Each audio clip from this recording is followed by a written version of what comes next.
now we'll get to our review. How you doing, CKMS? So, Hotel Artemis is a film that, I guess you could call it a sci-fi crime or action picture, I guess you could call it that. Okay, so here's what it is. The film takes place in Los Angeles in the year 2028, and resources are kind of running out. There's a water conglomerate, and they've shut off the water in Los Angeles, and the riot's going to break out. But here's the thing: the film isn't actually about that. Not wholly. The film is actually about it veers off in this little detour of the Hotel Artemis, where on the top floor, Jodie Foster plays the nurse who runs this kind of hospital for criminals. Now, with that being said, here I'm just gonna I'm gonna play a little bit of the trailer here for those who might not have seen it. It's had a pretty big, I think, online campaign for it. But for those who haven't seen it here, we'll take a quick look at the trailer here.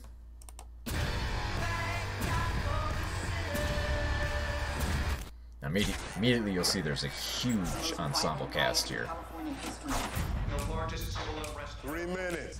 Open the ball now! Oh, that's real nice. You don't want it? No, I really do. Hit the ground now! I need to make a call. Hello. There she. How can I help?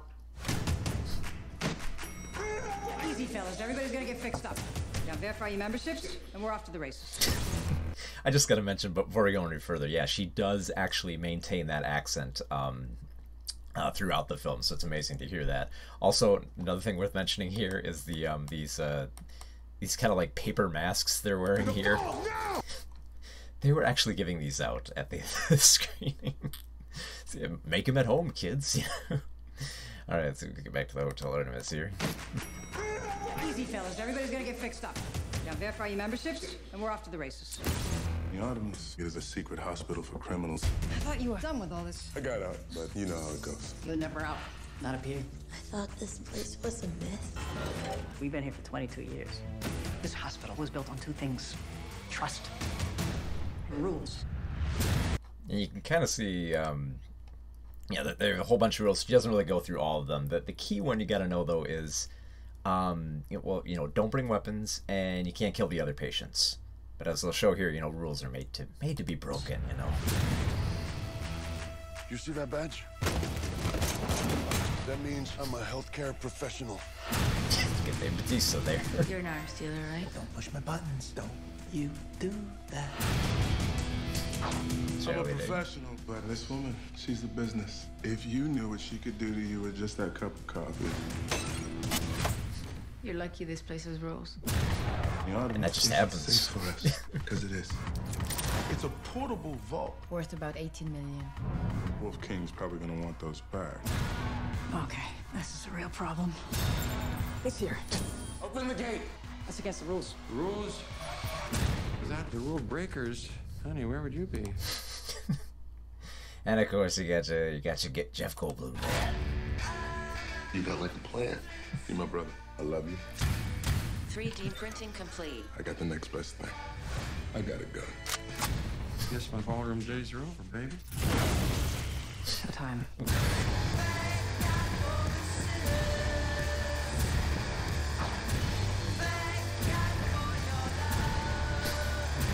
There's a war zone up here. Am I gonna make it out of here? We can do it together. This is what I do. Visiting hours are never. Busy night at the Artemis. So yeah, it's as you might have seen there, like quite the ensemble cast there. You got you got Sterling Brown, you got Jodie Foster, you got Dave Bautista, you got Charlie Day, you got Sophia Boutella, you got Jeff Goldblum. You might have missed her in there too, but you also got Jenny Slate, who many people might know as the voice of the villain from Zootopia, that little lamb that tried to to work against everyone. So yeah. There's there's so much in this film. Now initially when I saw the trailer, I kind of fathomed in my head what the plot was going to be about, because they introduce hang on, let me exit out of here. So they introduce It's pretty damn good. Well, I mean, initially that's what attracted me was the all-star cast here, but what was I gonna say? Oh yeah. So with the plot, I initially thought it was just gonna be okay. He goes to get fixed up, and they got like the little pen with the diamonds in there, and Goldblum wants it back, but they're not gonna release the criminals into the custody. That is actually not what happens in the film because there's so many other plots going here that keep spinning around and around and around and around. Um, like yeah, that diamond plot, that's just like one of like many plots. Like Sophia Boutella is there to kill a particular target. Charlie Day is there because he's just a prick, more or less. Sterling Brown is there because his brother was shot up in a burglary, and they want to escape before like the riots happen. Dave Bautista is just kind of filling in for Jodie Foster because he kind of feels bad for her, and Jodie Foster is like, she holds this film together, and I'm so grateful that she's the lead here because she has that great accent. She's fun to watch as she hobbles around the hotel in her comfy nurse getup, and she's got like a little electronic tablet that she keeps constant surveillance on like all their patients and stuff like that. And she's constantly busy because the power keeps going out because riots are happening outside, and there's rocket launchers going off, and there's so many plates spinning here. I didn't even mention Zachary Quinto as the son of Jeff Goldblum, who's the mob boss here. He's mostly just kind of like a hothead there, which it's fine. What I think makes this film work so well is the writing, because well, for one thing, like the arcs are kind of messy. Like I mentioned, all those different arcs that the characters are going through, and some of them connect, some of them don't. Some of them just kind of topple on top of each other and start and stop. And some characters will form allegiances, and sometimes they don't make sense. They just kind of happen for the hell of it.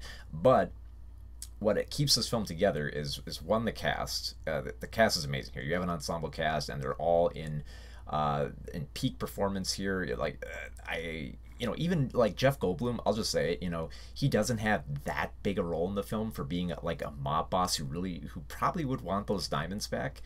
But he has fun with it. I mean, as always, Jeff Goldblum always has fun with his roles.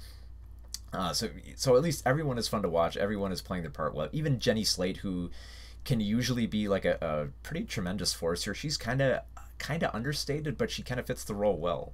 I think it helps that they're working with a script that's very matter of fact. Like the script avoids. There's so many parts in the script where it could have gone cliche, where it could have just drowned in kind of like milquetoast kind of noirish drama, but it kind of like skips over it. There's a scene where Sterling Brown and Sophie Boutella are talking with each other, and you think like, oh, okay, here comes the moment where they're gonna try to connect, they're gonna get lost in their history, but no, it zips quite fast past like all those typical cliches. There's a really great moment where Jeff Goldblum is talking with Zachary Quinto, and he basically just calls out a son, saying more or less saying, "Son, you're a bitch." All right. You got problems. You're too trigger happy. You've gone nutty, okay, son? You gotta get a life. Get a little bit of a life, okay, son? So, yeah, like every actor works pretty well here, even for how little they're given. The one thing that did kind of bother me about this film, and this probably isn't giving too much away, but I almost kind of think that the ending to the film might have been rushed for a reshoot. Because it seems like it cuts off right before a point that audiences might not have liked, that they might have checked out of, and so I think they might have done like maybe a last-minute reshoot on this. And that's the other thing too, is like when you start getting closer to the end there, you start seeing all these different arcs just kind of collide with each other, and some of them honestly they just kind of like come up and end, and so you're kind of just left watching these actors just do the best with what they can, and thankfully they do. I mean, the number one reason to watch this film is just Jodie Foster, like her bedside manner, her aged experience, and just like her her constant vigilance. Like she's not even the least bit deterred by like gangsters showing up at her doorstep with guns, because she knows like, look, I'm the nurse here, I run the shots, so you ain't gonna touch me, you ain't gonna do anything. I got Dave Bautista, have Dave Bautista. He's gonna punch the shit out of you. What you gonna do? What you gonna do? You know. So it's mainly an enjoyable character film more than anything. And I think that's what I love so much about it, is that it focuses on the elements you want to focus on. Like in any other film, Jodie Foster's character would be like a one shot. She'd show up for like maybe 20 minutes and then be gone. Like they'd either skip over to like the next sequence, or she'd be killed. And that would be the end of her. And thankfully it's not. She's a full-timer in this film. You want to see more of her, and you get more of her. I even like the fact that she's got a bit of a history. She has kind of like a tragic past that she has to confront. She has other characters she has to reconcile with. She has a kind of a dirty history with establishing the Hotel Artemis. So she's infinitely the most interesting character to watch, and thankfully she's the lead here. The other thing too is like just the content here. Like this needs to be stated. This is an R-rated film, and it's an original R-rated film, and it gets really brutal at times. Like you saw that scene where like Sophia Boutella cracks open the coffee cup and then uses like a projectile to kind of intimidate Charlie Day. Don't worry, she will take that projectile and she will kill somebody with it.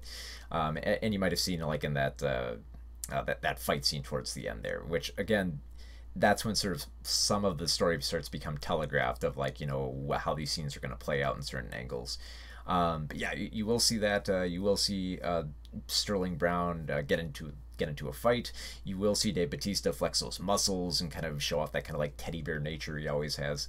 And you will see Charlie Day, just scream and holler as he usually does. But yeah, the violence is, aside from the climactic battle where everything gets pretty messy, it's amazing how this one just kind of goes for it. I mean, there's one particular scene, I won't spoil it, but I'm just gonna say, there's a 3D printer that's not used the way it should be used. So take from that what you will. But yeah, I forget. I read a few reviews. People are kind of like mixed on this. They're not quite sure about the plot, whether because again, like I can understand why people wouldn't like certain elements of the plot here, because it does kind of topple over on itself. It does add a few too many arcs that we kind of really didn't need. It would have been more interesting if we just focused on Foster, because her character is it's so much interesting. She has the most backstory. She's the most fun to follow. But that being said, the cast assembled here, they're all great. I can't think of a single actor who felt lax in this film. I think everyone was really trying their best to make a damn good, very different kind of film. Like I honestly can't think of an immediate example of what I'd compare this to. So yeah, on that angle, it's very refreshing. It's not great. I wish it could have been. I think what mainly hampered it for me was more than anything the ending, which isn't terrible, but it feels like so much was left in the air, and I'm wondering how much of that might have been reshoots and stuff like that. So just be aware of that. But yeah, if you're looking for it's summertime, so we're gonna get a lot of like PG-13 films and family films and adventure films, stuff like Jurassic World and stuff like that. Even though we got Sicario coming up soon, so there's that. But yeah, if you're looking for just kind of like a fun, violent, just not simple, but very very slick, very slickly made action film with a kind of like a sci-fi edge and a great atmosphere, like Cliff Martinez does the soundtrack here. And if you know Cliff Martinez, he's done like soundtracks for the Neon Demon and Drive. He's like the king of synth, man. Any film he's on instantly makes it better. Like perfect example, this year he did Game Night. And Game Night was like a dark comedy mixed with a thriller, but because you have Cliff Martinez's score going over it, he really enhances that film. So yeah, I mean, with all that being said, I would definitely recommend checking out Hotel Artemis. I wouldn't say don't set your expectations too high for it. But if you're just going, to get a little Goldblum, get a little Batista, get see a much different version of Jodie Foster than you've seen in quite some time, Hell yeah. So yeah, I think I'm gonna go